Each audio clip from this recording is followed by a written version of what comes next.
what is up everyone? Welcome back to our YouTube channel. So for today's video, I'm going to teach you how you can easily fix Workday sign-in error. So you could be experiencing invalid username or password despite entering the correct login credentials.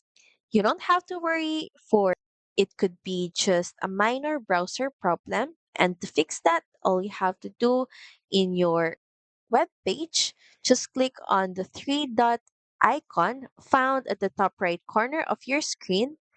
Then next is click on delete browsing data. All you have to do is reset and remove cookies and other site data and cached images and files. Just proceed by clicking on delete data. And once everything is done, you can just head back to Workday and try logging in again.